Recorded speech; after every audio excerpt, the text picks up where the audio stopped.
Hello and welcome back to our 10th live stream on ancient Egypt and the Bible. Today's live stream is named after the 10th portion, which is commonly called the tithe. Now, I'm not going to give you a lecture on tithing, so don't worry about that. But I need something that tied into the number 10, and the 10th portion is what Abraham gave to Melchizedek after the War of Kings. So it does play very much into the ancient Near East. So what we do on these live streams is we take your questions and I try to answer them the best as I can, mostly from the top of my head. And I ask that I try to take super chats as well as non-super chat questions. Now, I ask if you are asking me a question and not doing a super chat that you put a Q and a colon in front of your question and then only ask the question once. So that way I can tell which questions are unique. So we got a very, very exciting week ahead of us. I want to let you guys know that I've agreed to a interview this time next week. So Thursday at 4 p.m. Pacific, 7 p.m. Eastern. I will be on Finding Truth channel, where I will be having a conversation with Michael Jones of IP IP. So this is going to be a very, very interesting conversation, and I'm very much looking forward to this. So we're going to talk about evidence of the late Exodus and perhaps a little bit about our history together. So that's going to be a very exciting time, and I'm really looking forward to it. Now, as a result of that, our live stream is going to be Friday, and it'll probably be very late in the evening because I'll be coming home from work. So it'll be back to its normal Friday schedule. So with that said, let's get into the questions. And we do have a early super chat that came in. Let's start the stream here. So.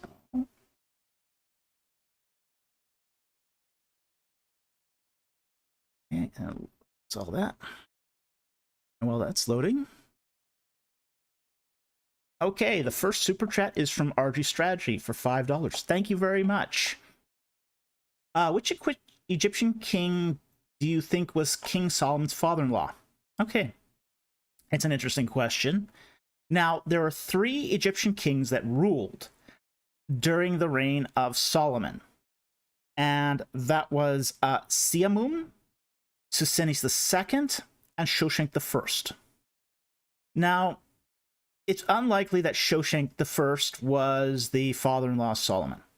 And the reason why was because the 22nd dynasty, Shoshenq I was the first king of the 22nd dynasty. It was a new Libyan dynasty, and they sort of saw themselves as rivals to Egypt's former allies. So there was a rivalry there going on between Shoshenq I and Solomon. So it wasn't Shoshenq I. That much we can pretty much bet on. But however, the other 2 kings were definitely potential father-in-laws for Solomon, which was Susenes II and Siamum. Now, we can't be sure exactly which one. It could have been either one.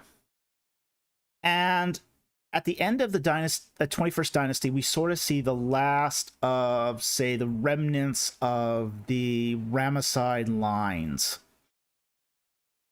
So these kings were really, really weak kings. All the kings of Dynasty 21 were exceptionally weak. The fact is that even though the kings of Dynasty 21 in name ruled the entire Upper and Lower Egypt, the fact was that the priests of Amun essentially ruled Upper Egypt in everything but name. So the influence of Dynasty 21 kings was really, really not what it had been in, say, Dynasty 20 or Dynasty 19. So effectively, Siamon and Sisenes II were essentially the kings of Lower Egypt in actual power. So it sort of makes sense at that point that those last two kings of Dynasty 21 would try to forge alliances wherever they can, and even to the extent of giving their daughters to secure treaties with other countries, which was something that had never been done in Egypt prior. So the political situation there just makes huge amounts of sense, because it was a crumbling dynasty. It was the 21st dynasty at that point was completely crumbling apart, and they needed to shore up support where they could. So I hope that answers your question. Thank you very much for the super chat. Very much appreciate it. Okay, and we have a super chat here. Good. From King of the North. Are you familiar? Thank you for $10. Thank you very much. Are you familiar with Ben Yosef's theory that the lack of archaeological evidence for a united monarchy can be explained because they were nomadic? Do you think archaeologists have an architectural bias? I had heard of this theory just recently. I don't place a lot of stock in that, because we are finding a lot of 10th century Israelite cities there that like Tel Asafi. So I don't see how at this point in the game Ben Yosef's theory can really have much traction. But you know, scholars always love the skeptical bias. They love that bias. So and it's deeply ingrained in, say, the academy, that scholars want to be seen as, you know, skeptical and circumspect. So they want to view every religious document with a jaundiced eye. Well, it is much more along the lines of that. They want to see the Bible in a skeptical light. They give other documents a free pass, but the Bible is sort of given special scrutiny because of its history within Western civilization. So yes, I do think there is an architectural bias. So, but I also think too that Ben Joseph's theory has come along really too late in the game to be considered credible at this point. But thank you very much for the super chat, and thank you for the question. So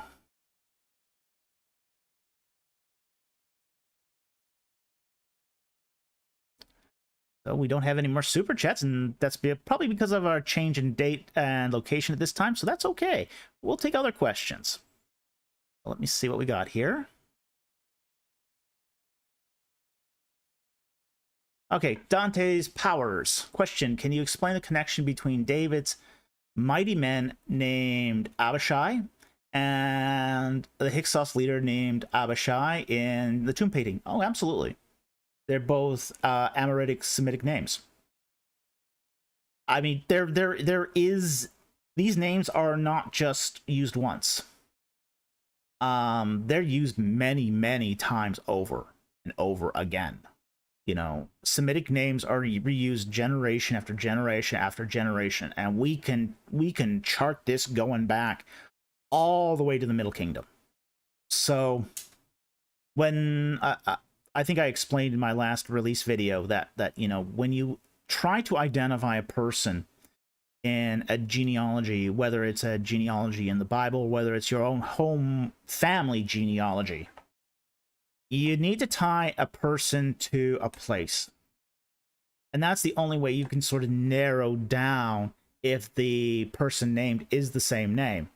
I mean, good grief, if I tried to find you know, past people named David, I mean, I can go all the way back to to the 10th century BC for people named David. I mean, it was, and probably even earlier than that. There's even some indication that David as a name is even earlier than that.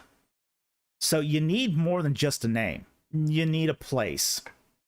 So the fact that there's a Hyksos leader named Abishai in a tomb painting doesn't necessarily mean that there's a direct connection with one of David's mighty men. So there are these names that do get reused over and over and over again. I mean, Sarai is used over and over and over again. You know, the Egyptian name Miriam comes from the word Mary, meaning to be loved. You know, it enters into Hebrew, and then it's reused over and over and over again ever since the Exodus, all the way to the first century and to the modern era. Really, we're still using that Egyptian name today. So just because you see names being reused doesn't mean that there's a direct connection. But it is an excellent question. And the reason that we do see this is because they're both Semitic names. Hyksos spoke an Amoritic Canaanite dialect, a West Semitic dialect. And frankly, so did the Hebrews. They also spoke a Amoritic Semitic or West Semitic dialect. So it's not surprising that they also shared common names too. But a great question. Thank you very much. Okay. I see we got another super chat here. White girl with Instagram stream.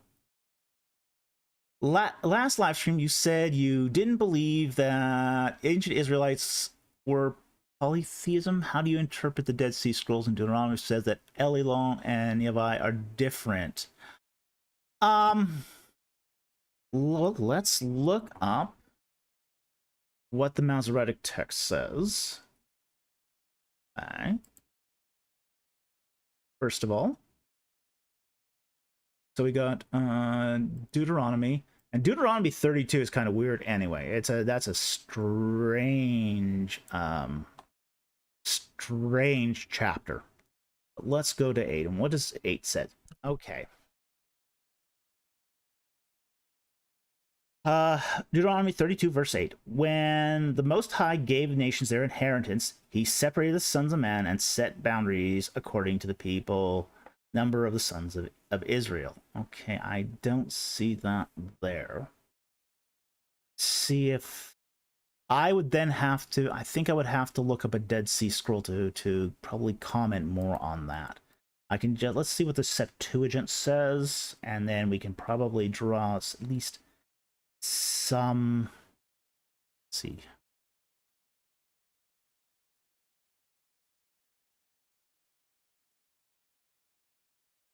Septuagint. When the Most High divided the nations, he separated the sons of Adam and set the bounds of nations according to the number of angels of God. Okay.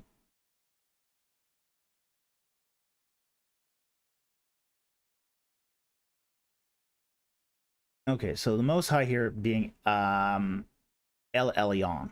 Okay.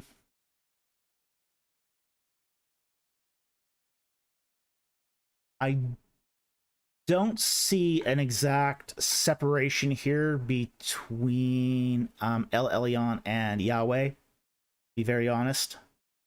I think it's just two names referencing the same deity, at least as far as what I can see in both the Masoretic text and the Septuagint. I don't see that there's any real sort of difference, and we do find this, that the same deity can be referred by different names. This is actually quite common in ancient Near Eastern literature. We find this in the Baal cycle in the Ugaritic letter, in the Ugaritic texts, where the same god is referred by multiple names. So just because we do find the presence of multiple names does not imply that there's actually a separate deity. So I don't think I'd have to again look at that Dead Sea Scroll reading just to be sure what it said, but that would take me more time than I think is really practical during a super chat like this. I mean, I do have those texts, I can look them up, but that's a question that's a little more involved because you're asking me to look at a Dead Sea Scroll. So I'd love to be able to give you a more thorough answer on that, but I think as far as what I can tell, just from the available text that I have available on my desktop here, I don't think they're different. I think it's just two different names for the same entity. But thank you very much for the super chat. Very much appreciate that. Okay, let's see what we got here. Hmm?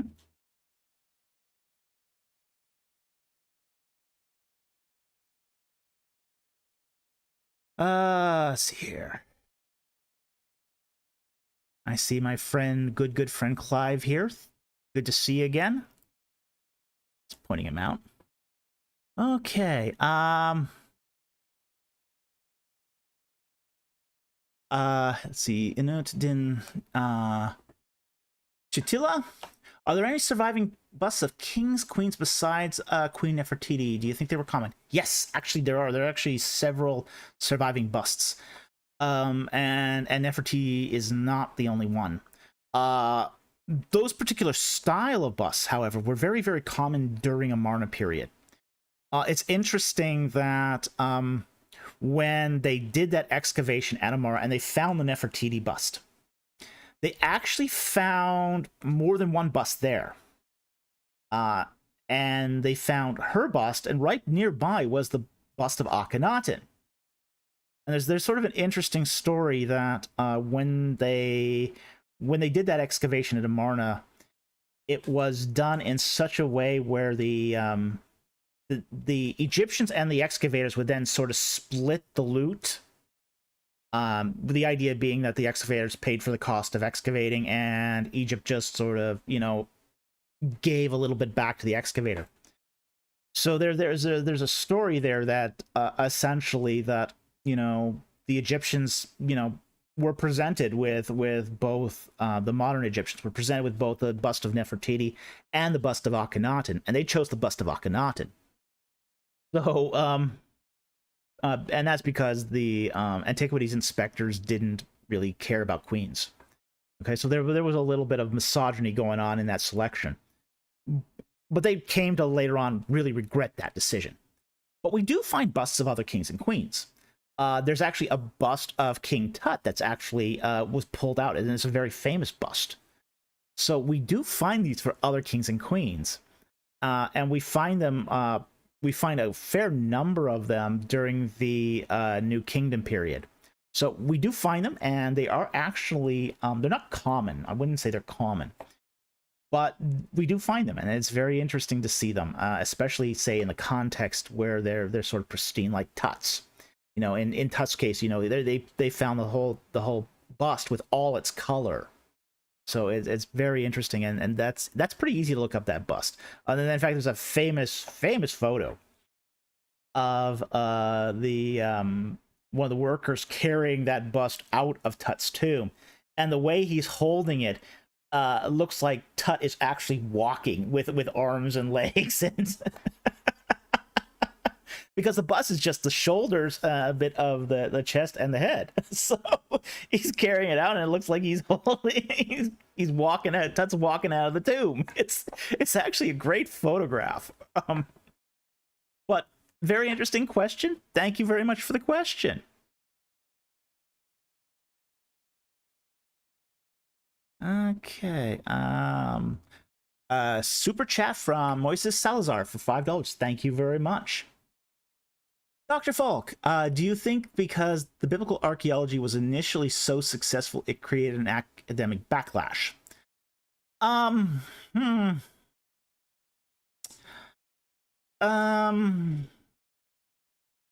don't think it was its success that caused the academic backlash. I think it was the influence of German higher schools, German schools of higher criticism that really caused this sort of backlash, the reticence to accept anything as biblical. Now the whole sort of development of the German schools of higher criticism is a trajectory. It's a trajectory. It's not just one event. And it really starts around 1802, 1798, in that year, when we start getting what's called the lives of Christ. And these started becoming very, very popular. These were essentially little books that were, published in Europe that basically tried to discover the true existence, the true history of Jesus the Jesus behind all the myth. And of course, biblical studies back then was very primitive, but all these different accounts of the life of Jesus, trying to portray the true life of Jesus came out. And frankly, that genre is still popular today. There are people who are still publishing the occasional book here and there about the true life of Jesus. And what it did is it sort of said, okay, it sort of seeded the idea that, well, maybe what we're reading in the Bible isn't quite what we think it is. Now, we also had at that time, at that very same time, sort of these theologies. And theologies became less sort of comprehensive and more focused. And then we started getting like, what started off as like theologies of the Old Testament ended up breaking down into, say, theologies of, say, a particular book, like theology of Isaiah, theology of Jeremiah, theology of this, and theology of that. And as people started comparing the secondary works, say, the theology of Jeremiah to the theology of Isaiah, and they would go, oh, wait, these two theologies are different. So maybe the Bible is not talking about the same thing overall. Okay, now, it's a wrong conclusion, but it is the natural conclusion people drew. This led to the German higher schools of thinking, which are basically saying, well, we got all these diverse theologies. The Old Testament is therefore must be a mess. Because it's a mess, you can't trust anything in it. And this, combined with, say, the paucity of evidence in the 19th century, led many scholars to suggest that there was nothing reliable. So you had the classic, say, 19th century hierarchical disproofs of the Bible, such as the absence of the Hittites, the absence of Belshazzar, king of Babylon, etc., etc. You then get to the point where, at the end of the 19th century, where biblical archaeology gets lots and lots of funding from, say, because there was actually a huge public interest because of the higher critics in biblical archaeology as a way of potentially saying, okay, maybe we can discover something about the Bible that's actually true. Because people, naturally said, is it all false? So they poured tons and tons of money into the biblical archaeology. And biblical archaeology, took that money and started digging. And it did produce a lot of success. People were finding things. But they were also finding things that there was a methodological problem too, where they were looking for stuff. And this led to problems of confirmation bias. Okay? So when it was started to discover that people were finding what they were looking for in a confirmation bias sense, then you got a scholarly backlash against biblical archaeology. So, in some respects, the backlash against biblical archaeology is the result of its own poor methodology. Not just reporting what they found, but reporting what they wanted to find. So we do have to be honest about that there was a methodological problem. And frankly, we still find this methodological problem today. I would say that the excavation at Khirbet el Maktir, it definitely suffers from that same methodological problem of confirmation bias. So this confirmation bias, this methodological problem, led to a lot of biblical archaeology, the academy, basically having this backlash saying, okay, we have to divorce the Bible from the archaeology to maintain the pureness of the archaeology. This is what happened in, say, Egyptology. Egyptology became divorced from biblical archaeology. It became its own thing because it didn't want to see that bias creep in. Well, come today, where there's this huge amount of evidence, and frankly, the success of biblical archaeology has continued, as well as the success of Egyptology. Now we're finding a problem in that we have to sort of, take a more interdisciplinary approach. And doing a more interdisciplinary approach now, we're finding the trying to mesh the findings of Egyptology and the findings of biblical archaeology are creating grumblings in the academy because of those old biases and those old problems and the specters that they caused. So that's really what's going on there. So it's not just the success of biblical archaeology that created the backlash, it's failures as well. And we do have to be honest about that. You see, if we're honest about the failures where biblical archaeology has messed up, then I think we also can say there's credible it almost is axiomatic. If we acknowledge that where we messed up, we can also acknowledge where it's successful. So I think if we can keep acknowledging our mistakes here, we can also say, hey, chart a path going forward and say, hey, this is where biblical archaeology can still be exceptionally informative to the archaeological process. Anyway, I hope that answers your question. Thank you very much for the super chat, and I very much appreciate it. Okay.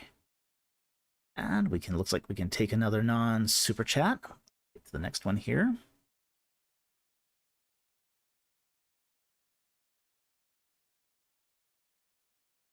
I'm going to take Carlos here. Do we know anything about the other kings besides Hammurabi and Amraphel in Genesis 14? Now, I'm just going to pull up Genesis 14 in my chat here. In my little Bible here. Okay. We don't know. There are 5 kings listed in Genesis 14:1. Amraphel, Shinar, Arioch of Elasar, Kedorlaomer of Elam, and Tidal of Goyim. Now, unfortunately, we can't say a whole lot about these kings. We know that we don't know, because the part of the problem is we can't identify, say, Elasar, Goyim, or Goyim. So those are 2 kingdoms that we just don't know anything about. Now, Elam, on the other hand, we do know something about. And there is a problem with Kedorlaomer. Okay. Now, the problem here is that during the time of Hammurabi, there are 3 kings of Elam that have names so similar to this, but different, that it's really, really hard to decide which king of Elam it is.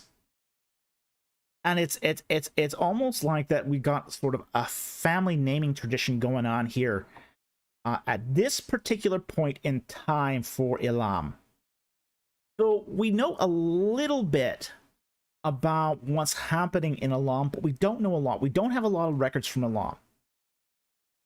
Not at this point in time. Later on, we get a lot about Elam. But at this particular point in time, say during the first dynasty of Babylon, we know actually very little. But we do know that these 3 kings existed around the time of Hammurabi.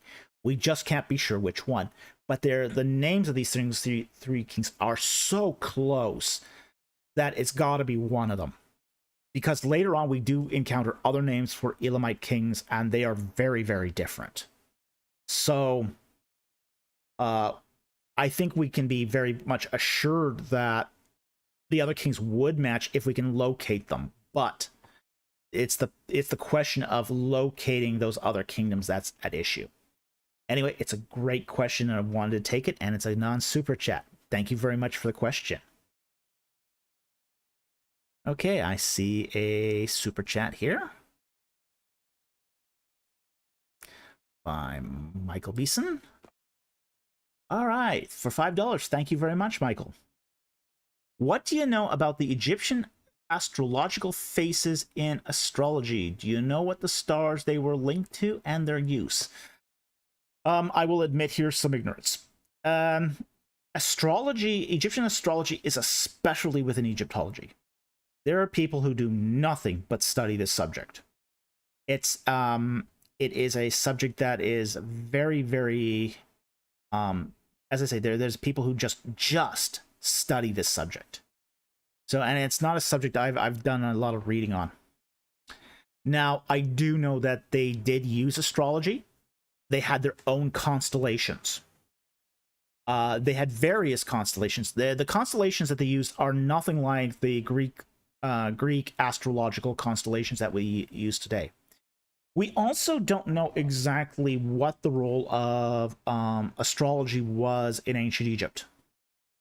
We do see it used in tombs. We see it written on tombs. Some temples have the Egyptian constellations written on the ceilings. I think you can find that at Dendera Temple, where the actual constellations are actually written out on stellar walls. In fact, there's a zodiac, and the original zodiac was removed from Dendera Temple and placed in the Louvre. So if you want to see it, the display of the zodiac at the Louvre is terrible. I'll admit it's terrible, but it's better than where it was in its original context, believe it or not. The problem with the Louvre and the zodiac, and the zodiac is a round stone that was set in the ceiling of an astronomical room at Dendera Temple. Now the problem is it's only about 6 feet tall, so you're craning your neck up to see it. It's really hard to see because you're craning your neck. Well, the recreation they did at Dendera of the stone is even worse, and it's not because it's what they tried to do for the recreation at Dendera Temple was they colored it as it had been originally when the temple was first discovered. Now, when the astronomical room at Dendera Temple is completely covered in soot and it has not been restored.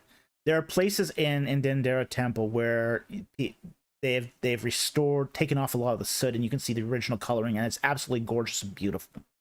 They haven't done that for the astronomical room, and the recreation, they colored it black to match the soot, which is really silly because you can't see it. All you can see is this black stone, and it's a dark room. So it's black in a black room. It's terrible. It's horrible. But I do recognize where the stone was and where it was placed.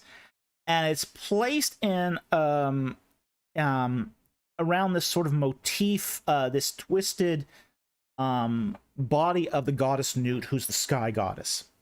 So it's very, very clear what it's trying to show here, and it is trying to show the astrological signs. But we don't know exactly what the astrology was doing in ancient Egypt, or how it was used, or why it was used. We do know it has some use in medicine, like, for example, the Sothic cycle.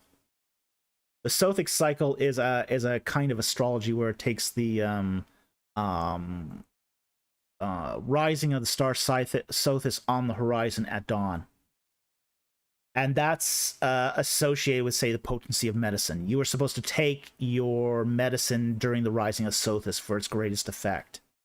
So there is that sort of relationship going on there, which is really, really interesting because it's not quite what we consider astrology to be, but that's how they viewed it.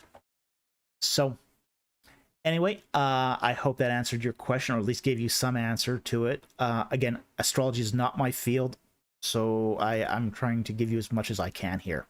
But thank you very much for the super chat. Very much appreciated. Okay. Hi. Sentinel Apologetics for $5 Australian. Thank you very much. It's good to see you. Okay. Greetings, David. Greetings, Robert. Fear is the mind killer. I faced my peer. I permitted it to pass over me and through me. Possible Dune hint to the 10th plague.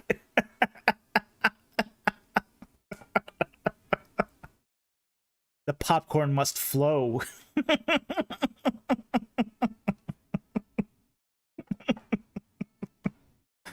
Oh, there will be popcorn coming. I will say that. The popcorn is about to flow.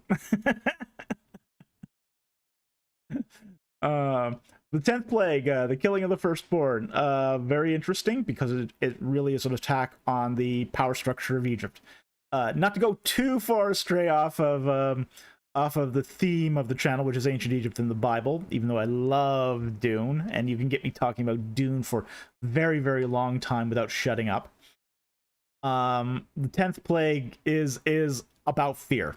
It is about fear. It's about attacking the power structure. You know, it's about the elimination of those who would inherit, those who were groomed to be successors. So it's a very, the 10th plague, most people don't understand what the importance of the 10th plague is. It's supposed to be to essentially take the whole country of Egypt and just kick out the legs from under it, so it's just wobbling around, stunned, and doesn't know what happened to them. So it just, as I said, the 10th plague just totally eliminated the power structure of Egypt as far as its, just so it just didn't know what happened. It was a shock and awe kind of plague.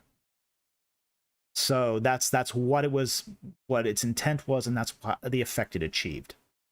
But great, fun super chat. Thank you very much. Okay. Lucas Eichenberg for $10. Thank you very much.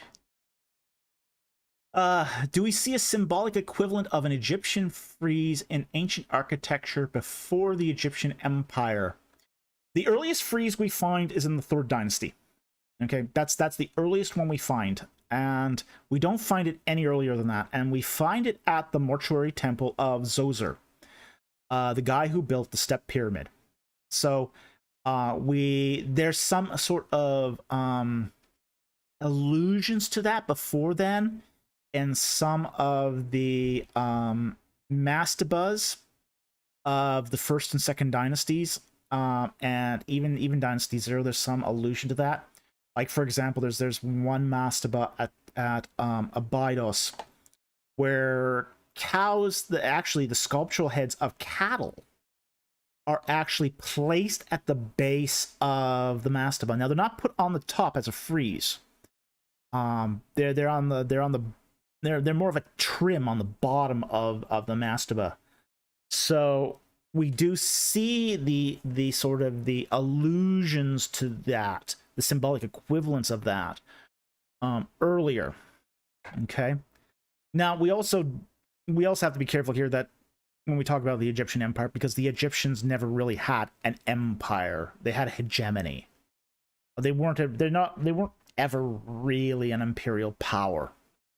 They had a hegemony where they controlled other nations. The relationship is basically, say, much similar to, as far as its power structure, more similar to the United States in its dealings with other nations, where the United States will control other nations through foreign aid, through saber rattling, through all that sort of thing, in order to get what they want.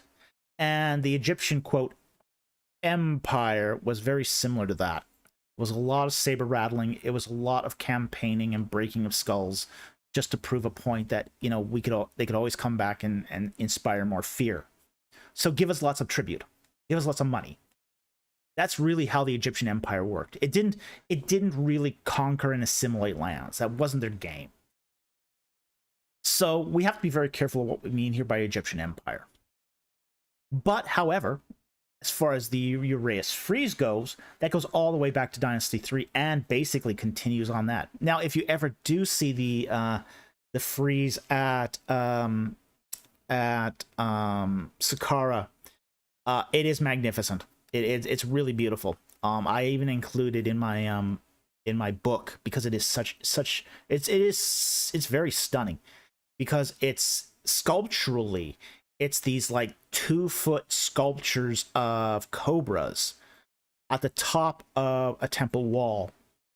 And it's beautiful, it's fascinating. There's really nothing like it in Egypt until, say, roughly, I would say, getting close to Dynasty 18 again. So it's definitely very interesting. But we do, after Zoser, we do see it painted and put on furniture and all sorts of other things afterwards. So Zoser seems to have gotten its start, and after that it became very, very popular. So we find it throughout most of Egypt's history, but it does seem to begin at say the beginning of the Old Kingdom. So I hope that answers your question. Thank you very much for the super chat. Very much appreciate it. Okay. Now we can go back to non-super chats again. Let's see here. Did we just get a super chat? Okay, we did. Awesome. Moise Salazar again for $10. Thank you very much. Dr. Falk, this is probably your favorite subject, but I heard there is a correlation between climate change, Younger Dryas, and the birth of Egyptian civilization. Well, first of all, I did notice that I didn't turn on my lights here. Just a second. Oh, just a second. They're probably a little dark here. Was I? Well, I know the camera will start. All right. Okay. All right. Sorry about that. You prepare and you always miss something. Okay. Back to your super chat.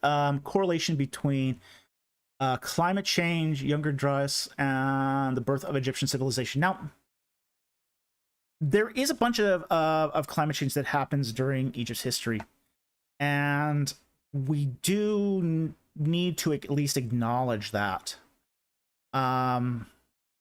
During the Old Kingdom, one of the things we find is that that Egypt is, and even the Sahara Desert is still a savanna. So you get into, say, the pre-dynastic period, and you see this actually on, say, knife handles of, say, the pre-dynastic period, where it features Egyptians hunting gazelle. They're hunting gazelle. They're hunting wildcats. They're hunting wildebeest. You know, they're basically out, you know, in this grassland, this savanna. But if you look at Egypt today, there's none of that there. You know, all that was in the Sahara. Today, it's a complete desert. And, you know, climate change did play a role in the development of the Egyptian civilization. You know, we do see that, you know, the settling along the Nile was as a result of, say, savanna starting to dry out. So we do see this play a part of it. And as that sort of climate change continued and the Sahara became a complete desert, we also see the infiltration of Libyan and Semitic groups into, say, the Delta region during the first intermediate period. This sort of set the stage for the birth of the cities of Avaris and, say, the problems that then would ensue from that. So there is a correlation between climate change and the birth of Egyptian civilization. But we also have to be cognizant of the fact that there was, for a very, very long time, a civilization living on the Nile, even before that climate change, going back tens of thousands of years. You know, so when we look at, say, pre-dynastic civilizations like Nagata 2 and Nagata 1, even the Badarian civilization, and it goes back all the way to the Neolithic period, we do see that there are lots of people living on the Nile who are just they're implementing rudimentary agriculture, and they are really they've already created settlements in Upper Egypt by this point. So climate change did play a role in it. How much? Yeah, absolutely. We just there's no question that some climate change was involved. However, climate change wasn't static either. And that's one of the things we're sort of discovering today, is even today where we're recognizing that climate change isn't static. It's constantly changing. So, and it was true for ancient Egypt as well. But it's a great question. Thank you very much for the super chat. I very much appreciate it. Okay. Let's see here.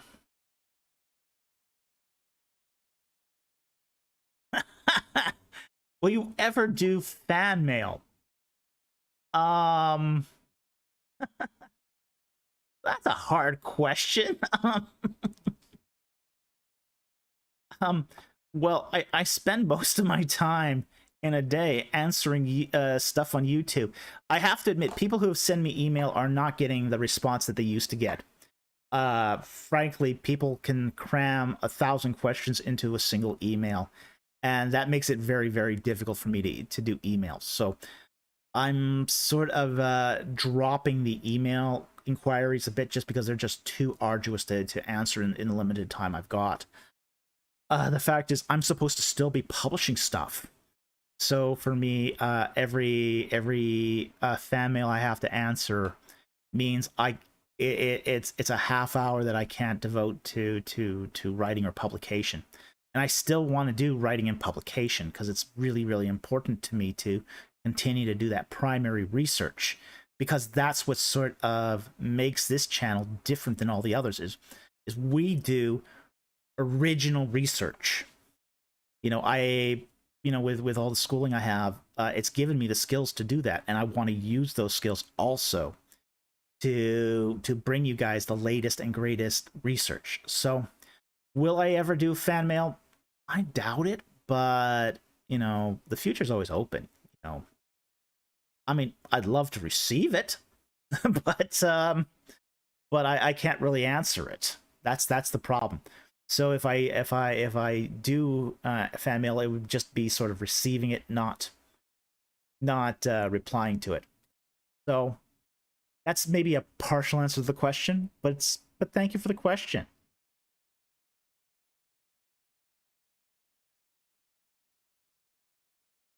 I'll take another one from Carlo here. Did the Hurrians and Matani leave any footprint on biblical tradition? Yes, they did. The Hurrians and Matani, after the Matani got annexed by the Hittite Empire, they did leave sojourning tribes in Canaan. And those tribes became, in the Bible, are known as the Hivites. Okay? Now, we do find some Hurrian vocabulary in the Bible. Okay, so there are some examples of Hurrian vocabulary in the Bible. So they did leave traces. They didn't leave a lot of traces. Okay, we do know that their name shows up as Hivites. We do know that they left some vocabulary, but that's about all that we see to sort of detect from the in the biblical tradition. If the Israelites had done their job properly, they would have driven them out, and that would have been sort of the end of it. And that's sort of what we see, is that they don't leave a lasting impression. Now, this is sort of understandable, since the Hurrians that were left in Canaan were really cut off from their mother empire. They didn't have any permanent connection anymore to the empire that basically founded their colonies in Canaan. So without that connection, they sort of died out rather quickly. So we do get a last sort of glimpse of them in the Merneptah Stela, but after that, we don't see them anymore. But anyway, it's an interesting question, and we do see this. We do see traces of them in the biblical tradition, but not a lot. Well, thank you very much for the question, Carlo. Great question. Okay.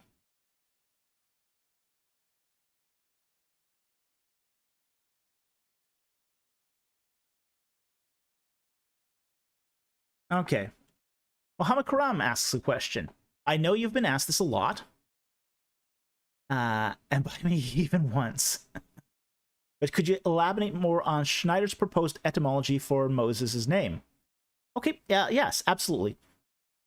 Now, the problem with Moses' name is it is an M, a meme, a sheen, and a hey. So it's Moshe. Okay. Now, many Egyptologists think that the name comes from Messis or Mess, because mess is so common in Egyptian names. You find it everywhere. You know, Tutmosa, which is Jehuti Mess. You know, Ramses, Ramesu. You know, it's a name that's it's a part of a name that's everywhere, and it means to be born. Mess means to be born. Okay, but there's an etymological problem there, that S's and sheens are not equivalent. Okay. And no one really cares about the final H, because when you move names between Semitic and even Semitic to non-Semitic languages, that final consonant drops off. That's very, very common. That so most scholars won't even, you know, look if the final consonant is different. No one cares. Okay. But that second consonant is a problem. So what Schneider proposed was that he looked through Ronca's name list, and Ronca has collected all, say, the personal names that you find in Egypt. It's a very, very interesting list, because it's also dated as well. It's a very, very good piece of literature. But what Schneider noticed that was the appearance of certain names that what he classified as M-Shay names. So an example of this would be Amun M-Shay. And what the M-Shay here is M is the preposition of, and Sh is the letter Sheen. It's the Egyptian letter Sheen, and it means lake. So Amun of the lake. Okay. So you also find this, like, what, Montu M-Shay, Montu of the lake, and it seems to be the idea of a ceremonial lake or ceremonial water. Okay. So the idea that Schneider proposed was that Moses is actually one of these M-Shay names, with the name of the god stripped off. And the reason why they strip off the name of the god is because you don't want a pagan deity being elevated through Moses being called that.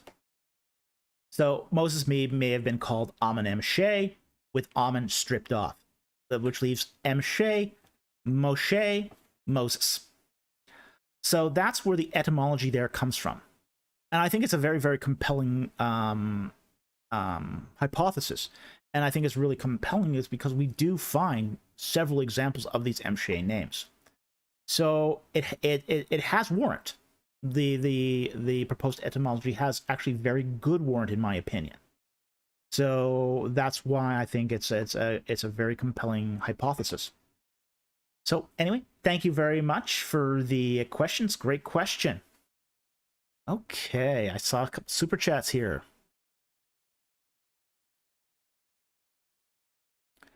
Scroll down. I see one from Sentinel Apologetics for $10 Australian. Thank you very much. Why does Exodus 14:12 mention the name of the Syrianite storm god Baal-zephon? Because how was this foreign deity introduced for worship in Egypt? Is it merely an outlier geographical name? No, it's not just an outlier, and you know, I sort of wish it was, but it's an interesting name, that Baal-zephon. It means Baal of the north, or potentially the Baal of the city of Zephon. Now, the name is actually the name of a city, or at least an outpost, probably just southeast of the Sea of Reeds.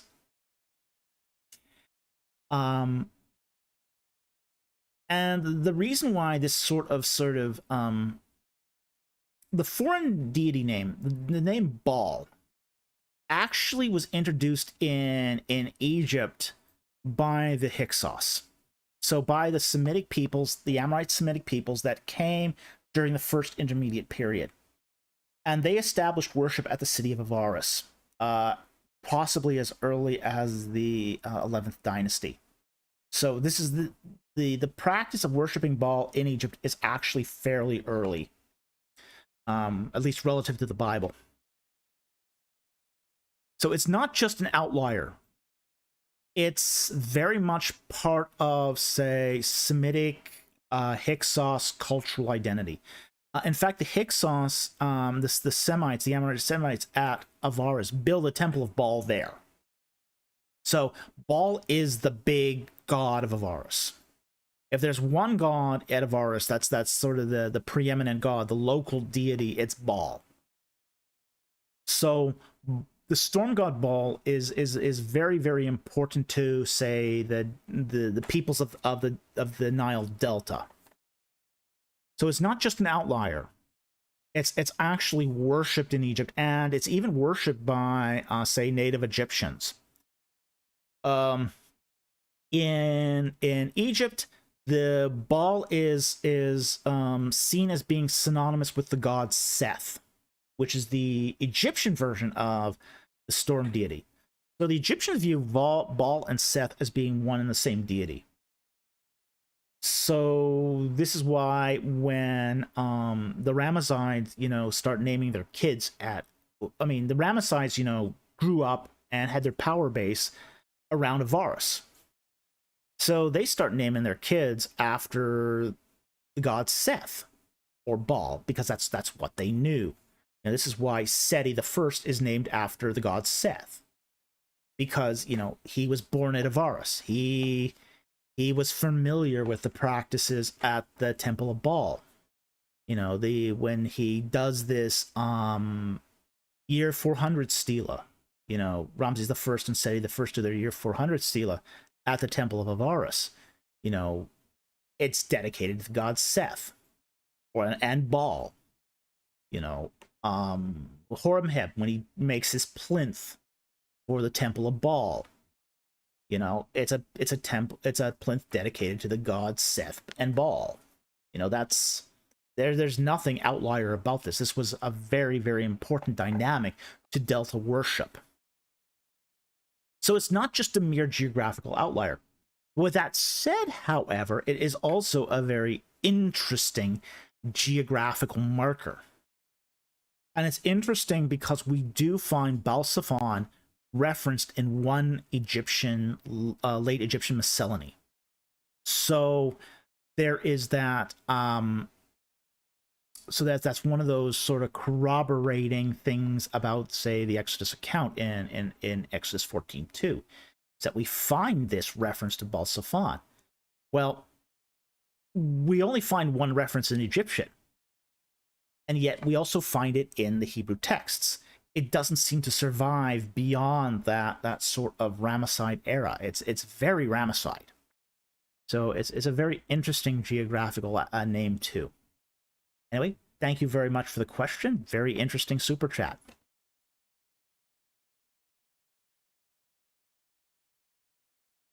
All right, Johnny C for $4.99. Thank you very much for the super chat. Stone blocks from Paramses were reused for buildings in Tanis. Yes, absolutely. Was the same repurposing done to Avaris buildings when Avaris was abandoned? No. And there's actually a reasoning why. And that's because most of the buildings at Avaris were made out of mud brick. Very little stone was actually used at Avaris. And we even see like most of the palaces, the temples, all of that was made out of mud brick. So mud brick is not reused very well. It doesn't last. Now, the reason why was because, say, when building was done at Avaris, it was done using the materials that was convenient for the Hyksos and the local population, which just happened to be mud brick. So everything there was built out of mud brick. temples, houses, palaces, all of that at Avaros was made out of mud brick, which is good for us because it means we can actually still find traces of it when we do see the cesium magnetometry and then do the excavation. And some of that gets really preserved. Like, for example, we do find, because they did use mud brick, that even some of, say, the murals that were painted on the palace walls at Avaris managed to survive, at least in fragmentary ways, so that they could be pieced together. And we discovered that there were some Cretan reliefs that were put on these palaces, of bull jumping and dancers. So it's a very interesting preservation that results because of their use of mud brick at Avaris. Now, Paramses is different.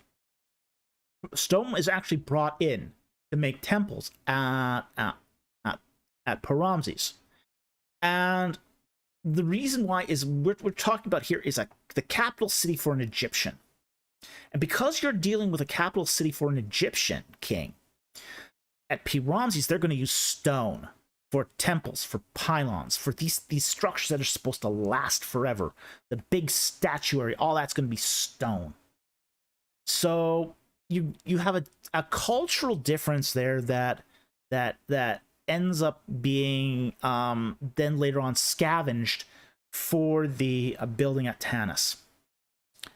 So it's a very interesting question, and I do appreciate it. Thank you very much for the super chat. Okay. And another super chat from Moises Salazar. Thank you very much for $5. Did the Hittites, the classic empire of Anatolia, of Hattusha, leave a biblical footprint? Yes, they did. And they actually left a much greater footprint than the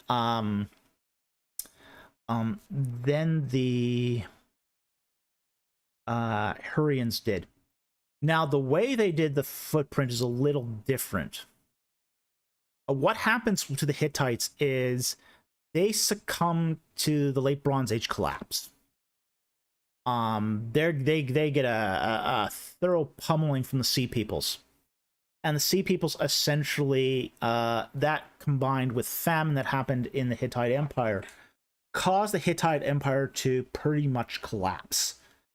And that collapse takes place just a little around the end of the Egyptian 19th, early Egyptian 20th dynasty. So it's at that point, during the reign of Suppiluliuma II, that the Hittite Empire just sort of crumbles. It just falls apart. With that said, however, what happens is you see the Hittite Empire of Suppiluliuma, Mursili II, Hattusili, this is what's called the new Hittite New Kingdom. So the Hittite kingdom goes through several phases, just like the Egyptian kingdoms go through various phases. So that's that period just before the Exodus. Is that or should I say just before the Conquest? Is that the end of that Hittite New Kingdom? And it's during that time that, say, the that when the Hittite Empire falls apart, it sort of it draws in on itself, and it tries to pull into its power base at Hattusas, which is its capital. But you still had these various Hittite kingdoms out there, and the one empire breaks up into several kingdoms. And these kingdoms form a confederacy, and this is where we get the Neo-Hittite Empire, which is not really an empire, it's really more of a confederacy. The Neo-Hittites are basically a group of like-minded kings of smaller Hittite states. And their footprint in the Bible is actually quite pronounced. And we do see this referenced in, say, the books of Kings and Chronicles, where it talks about the kings of the Hittites, kings plural. That's a reference to the Neo-Hittite states. So we do see some influence there. There's also some vocabulary that's also comes into the Bible as well. Not as much as the Egyptian, not by any stretch of the imagination, but there is still some influence there. But that's where we sort of see the Hittites' biggest influence is actually during the time of the Israelite monarchy, when they sort of get their act together after the late Bronze Age collapse and become, say, the Neo-Hittite Confederacy. So that's where we see the Hittites' biggest impression upon the Bible. So anyway, great question. Thank you very much for the super chat. Okay. See if I can grab another non-super chat while I can here.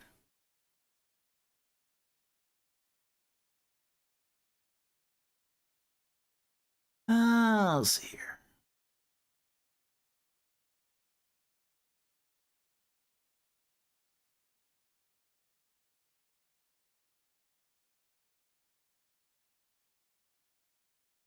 Oh, got another super chat from Sentinel Apologetics. I bought Barry Beitzel's recent book, Where Was the Red Sea, published by Lexham Press. He said the event close proximity to Egypt, not at a location hundreds of miles away. And he's right about this. In fact, most scholars will basically say if there was an exodus, it was close to Egypt in, say, the northwestern Sinai region. Now, I do know Barry very well. He was one of my teachers when I was at Trinity. I did take his class in geography of the ancient Near East. So, and I've even contributed to some of his projects, like his Lexham commentary on geographical commentary. So I deeply respect Barry's opinion on a lot of things. And I think he's been right on a lot of, say, more speculative stuff. Like, for example, he was one of the first people to propose that that Abraham's Ur was actually in northern Mesopotamia, not Ur of Sumer. And that seems to be bearing out. And I have to admit, I thought he was wrong originally.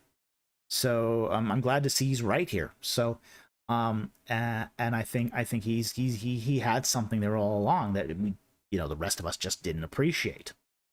So, but at the same time too, I do think some of his things can be a little off sometimes. Like, for example, he doesn't think that Migdol was the Migdol of, say, the border fortress on the road of Horus. So I don't think he's correct there. But he is correct that it is in close proximity, that the Sea of Reeds is in very close proximity to Egypt. And I would say at the Pelusiac estuary is where it was. So it's not in a location hundreds of miles away. Yeah, I don't think you can even make the argument that it was hundreds of miles away, just because we have too much documentary evidence to suggest that it was actually fairly close by. Particularly close by to, say, certain places in Egypt, such as Paramses, Charu, Baal-zephon, Pi-Hahiroth, even Pithom is said to be nearby. So, with that said, you have to make a case that all these landmarks are either not as they are purported in the Egyptian texts, or that they are just have a doppelganger that's hundreds of miles away, and I don't see this as being a credible case. So, with that said, I can't take seriously the idea that that the event took place in the Gulf of Aqaba. So, it's just not that alternative location is just not credible. So, yeah, I agree with Beitzel here. I think he's right. So, thank you very much for the super chat, and thank you very much for the question. Okay.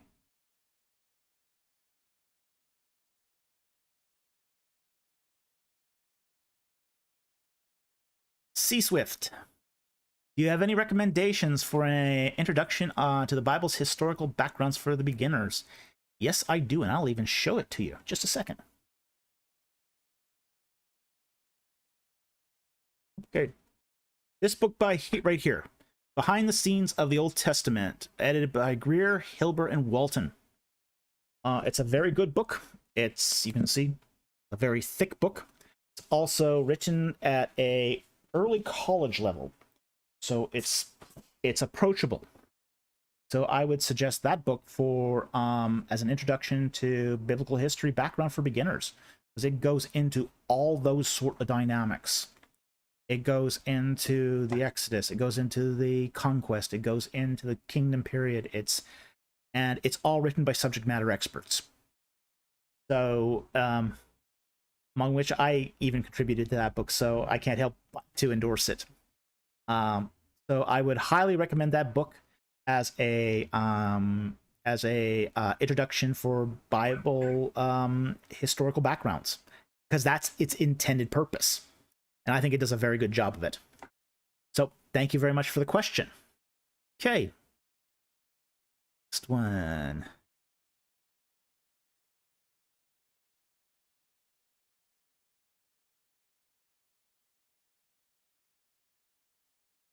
Okay, you are talking Warrior of the Most High. What is, I think you mean Tananim, a god created on the 5th day, a whale or something else? Tananim are very, it's hard to really sort of nail down the Tananim. The Tananim are kind of sea monsters, but they're not really. Deuteronomy 32, that weird sort of chapter that we talked about a little earlier in the episode, also has a reference to the Tananim having venom. So it's, I don't know, this is a weird one. This is a really weird one, because Tananim, I don't think are whales. I cannot conceive of them being whales. Are they something else? It's hard to say. And we do know that there are some pretty furtive creatures in the ocean. You know, coelacanths hid from us from a darn long time, only being found in the Cretaceous era fossils, until they were pulled out of the ocean off the coast of Madagascar. Okay, so, you know, some creatures do have this tendency to remain hidden for a very long time. So with that said, we don't have any really hard and fast evidence to tell us what the Tananim were. But I think what the idea behind it is that these were the big sea creatures, the great sea monsters. And it could be anything. It could be, you know, whales, it could be giant squid, it could be something else. Okay? But the idea is that they are big monsters. And that seems to be what the allusion is towards. Anything beyond that, it's really hard to say. Okay? But it's a great question. And a lot of people still ask that question because it is, you know, we just don't know. But thank you very much for the question. Okay.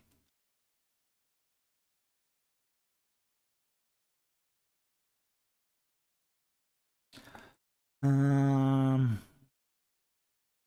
going to take that one. Muhammad Karam again. Want to test out my level of Egyptian. I might be teaching Egyptian in the fall, so you come to my class and I'll test you out. You'd have to pass, though. Where can I find texts in their original language, like the Anastasi Papyrus? Okay. I will recommend a couple things. Okay. First of all, if you are just a beginner in Middle Egyptian, which most Most people who study Egyptian start off by studying Middle Egyptian. Okay. The Anastasi papyri are written in what's called Late Egyptian. That's a more advanced form of Egyptian. You are going to really, really struggle if you're just trying to get your hands around Middle Egyptian and then try to read Late Egyptian. It'll throw you for a curve, and I would not recommend it. I would recommend more texts like Sinaway. You know, some Middle Egyptian stela are very approachable. You know, go for well, something like Ipuwer or Neferti, a Middle Egyptian text, and you'll find that's much, much easier to deal with as far as its vocabulary, its grammar, its sentence structure. And that's because the difference between Middle and Late Egyptian is very, very different. So that's what I would recommend that you do, is you go to those say Middle Egyptian texts that are those Middle Kingdom texts. If you go for a Middle Kingdom text, they're all going to be written in Middle Egyptian, and you cannot go wrong there if you want to sort of test your level of Egyptian as a beginner. So that's what I would recommend. So thank you very much for the question. Interesting question. Okay. And another one from Sentinel for $5 Australian. Thank you very much. The popcorn must flow. Can you expand how Proverbs 22 to 23 compares with the instruction of Amenemope? Why did Solomon, if him, repurpose it? Right. What we have in Proverbs 22 and 23 again. Yes. Yes, what we have here is the wisdom literature. And there is places here that very much do compare to the instruction of Amenemope. The prudent sees evil, this is from verse 3 of 22, and hides himself, but the naive go on and punished for it. You know, the verse 6, the famous train up a child in the way he should go. Even when he is old, he will not depart from it. That's very, very similar to a text we find in Amenemope. Amenemope is essentially just sort of common sense you know, advice for life. You know, it's very aphoristic. It just tries. The purpose of the instruction of Amenemope is to take a young scribe and give to him the proper rules of decorum and of good common sense for living a long, healthy, productive life. Okay, so that's what we have in Amenemope.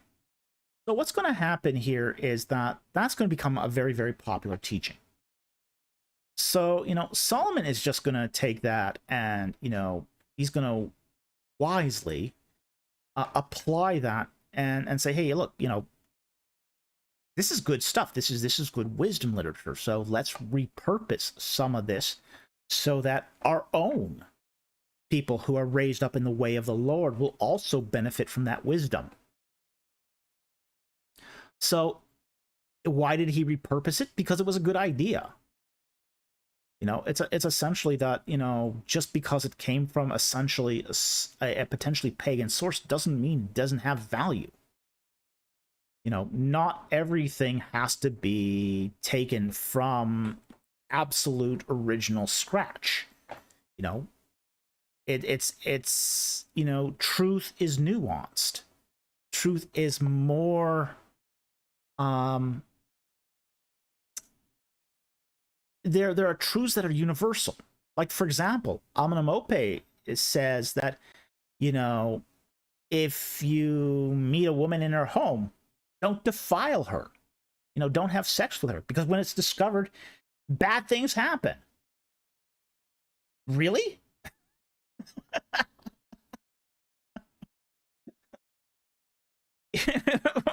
I mean, that's just common sense. But it's something that Amenemope writes down, and he tells the young scribe, don't be respectful when you enter a home where there's a woman. That's just good sense. So Solomon's going to read that and he goes, well, yeah. So he's going to take some of that good common sense and repurpose it because it's in the culture already. People already recognize it. We have to understand that the Bible is not just a religious book. It's literature. It has intertextuality. It interacts with other texts. It acts with pagan texts. It interacts, and what it'll do with pagan texts is it'll say, okay, this part's really, really bad.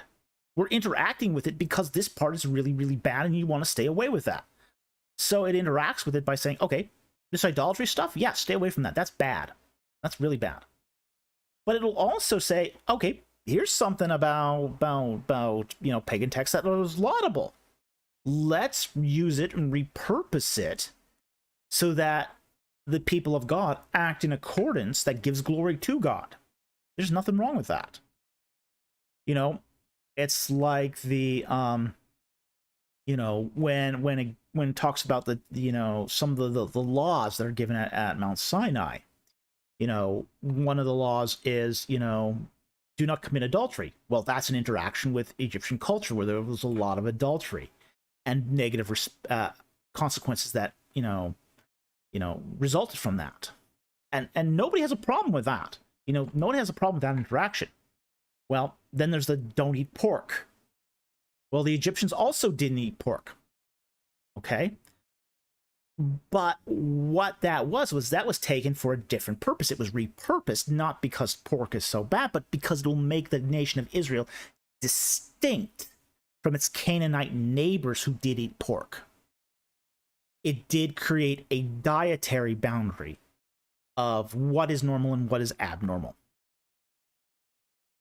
So we do see these interactions happening that end up in the biblical text. So this is why, say, Solomon would reuse Amenemope, because he's interacting with what's in the culture at large. And you can say, hey, this part is good, but because what's going to happen is, if you say everything that every pagan writer is ultimately bad, and that's sort of the flip side of this, is if the Bible said everything that every biblical or non-biblical writer said is bad and wrong, where you create this black and white proposition without nuance, what ends up happening is people go, hey, wait, Amenemope said that adultery is bad, but you're telling me that everything that's said in a pagan book is bad. You get an inconsistency there. You get a contradiction, and that's corrosive to your credibility. That would be incredibly corrosive to the credibility of the Bible, for it to basically blanket say that everything a pagan said was bad.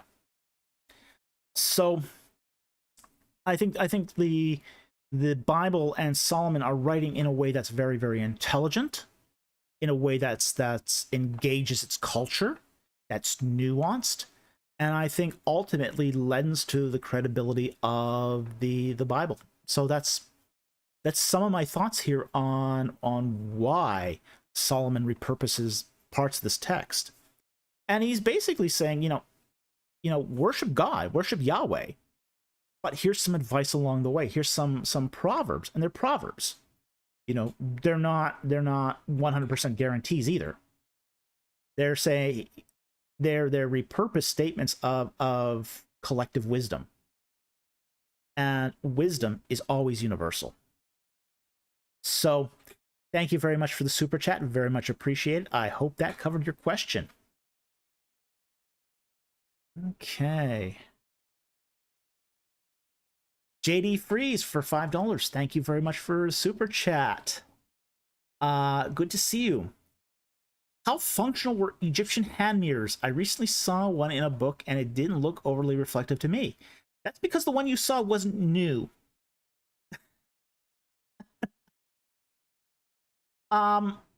There is an art to making metal mirrors. Okay. And it's an art that was really sort of perfected over centuries. Now, there's a set of artisans today that still make metal mirrors. And they are beautifully reflective.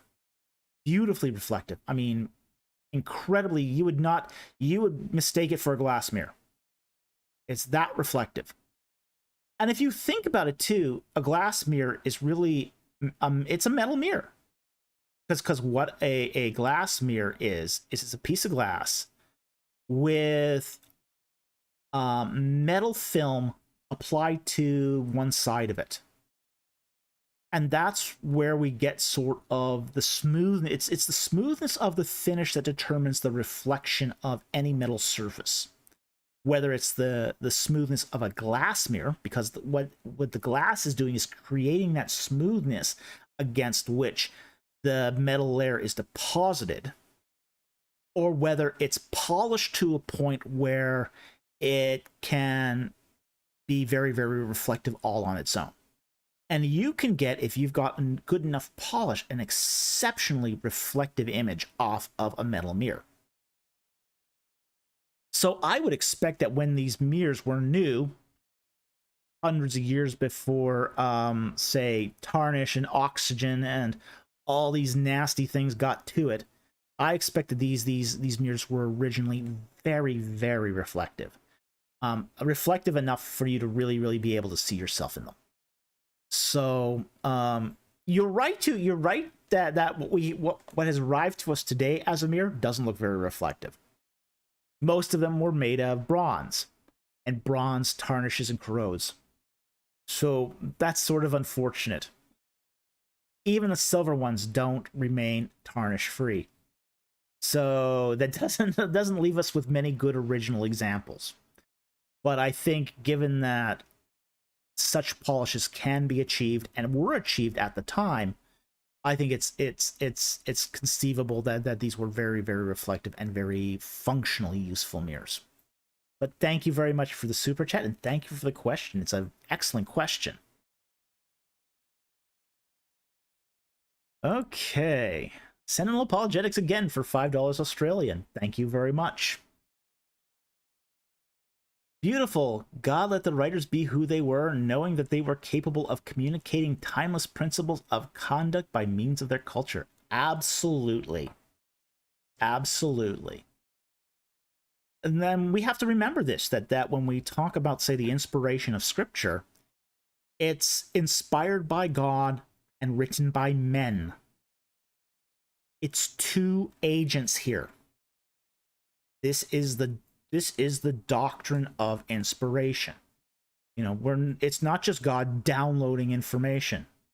I mean, we're to quote Heiser here, we're not a space alien cult. You know, we're not doing automatic, you know, the biblical writers aren't doing automatic writing. You know, they are basically using what they have in their culture, how God prepared them in advance with every piece of literature that they read, every experience they had. And when they put their pen to the biblical text, they were inspired by God, and they used their own diction, their own vocabulary, and their own cultural references to communicate the wisdom and the words of the Lord.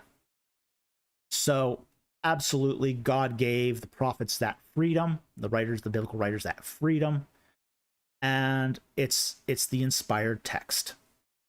And it acknowledges truth where there's truth. And the fact is that God is truth. And that truth is not just, say, supernatural revelation, it's also natural revelation. God did create a revelation in the created order for us to understand the things of the world and ultimately lead us to Him. So great super chat. Thank you very much. Okay, we are at the 1 hour, hour and a half mark. I'm going to take one final question and then call it a night. Let's see here.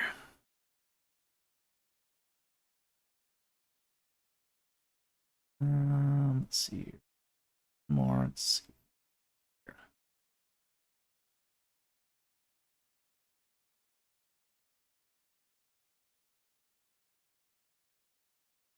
Okay, I'll take Charles Smith's question here.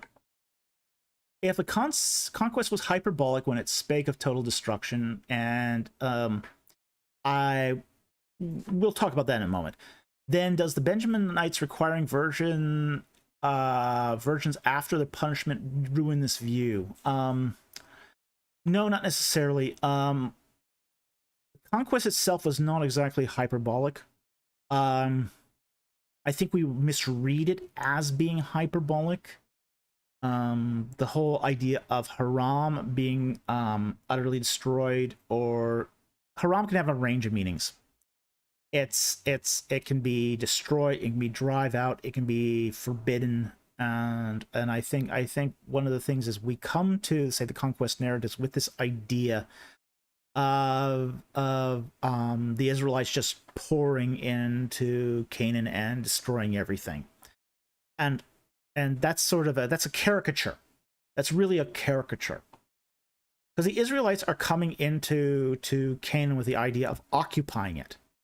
You know, they're moving in. They're not destroying the house they just purchased. They're moving in. They're setting up home. So they're taking as many cities as they can intact so they can live in them. Now they're going to drive out the people of the cities, no doubt, because they want to occupy the cities. That's where all the houses are. They're less, say, vigilant about driving out the people of the lands. And that's going to cause them some problems later on. Okay? So we do have to take that total destruction. Now, there's some texts where it does talk about the total destruction.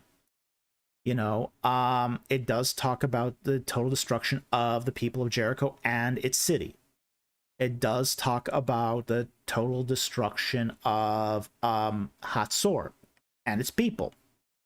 Okay, so there are some cases where it does talk about total destruction of the city and the people, the walls, the buildings, all that, and its people. Okay, but that's not universal. That's not universal of the entire conquest, because the whole idea of the conquest is to live there, to take over the buildings, and slowly transform those cities into cities that are appropriate for the Israelites to live in. Okay, so then you jump here to a completely sort of, you jump from the conquest. Now the conquest happens in the book of Joshua, but then you sort of jump to the Benjaminites, and that happens at the end of, say, the book of Judges. Okay, at least I think, as I best recall, I'd have to look that up, but I think it's at the end of Judges. Does the Benjaminites requiring virgins after their punishment ruin this view? Not per se, but there's a lot more going on there than just that. There's a whole sort of remorse, revenge thing going on, and that's a very, very complicated narrative. The whole Benjaminite narrative is very, very complicated. So I don't want to give a glib answer to that, because there's a lot going on there. There's deception, and there's what happens when the entire population sort of gets swept up in mob justice without, say, going to the proper authorities first. And where's the guy who initiates the whole retribution against the Benjaminites? You know, at the end of it, they look for him and he's gone. He's disappeared. You know, he wasn't there to face the music once sort of people got, you know, sense after their anger. So there's a whole lot there that's going on in the Benjaminite narrative that's different and sort of distinct from the conquest narrative, because the Benjaminites are already in their land. They're already in their settled area when the retribution is poured onto the Benjaminites. So I think that the two are in many respects not related. it's sort of an apple and oranges kind of thing. So I don't think it ruins the narrative, but I also don't think it necessarily is related to the narrative either. So I hope that answers your question, but thank you very much for the question. It's a difficult question because the way you've couched it is making this comparison that doesn't really apply. But I appreciate the willingness to come up with a very difficult question. All right, and with that, I think we're going to call it a night here. We've gone for an hour and a half. Again, thank you very much for joining us for this live stream. The next live stream will be will be next Friday, and at that live stream it'll be a late night session because I'll be doing it after coming home from work. So expect me to be a little tired, but I'm still going to be doing the live stream. And do please join us on Finding Truth's channel, where Michael Jones and I will be having a discussion about the Exodus. So with that said, I want to thank our super chats today, and thank you to our subscribers. And if you like this channel and you find it gives you value, please hit that subscribe button. It was really appreciated.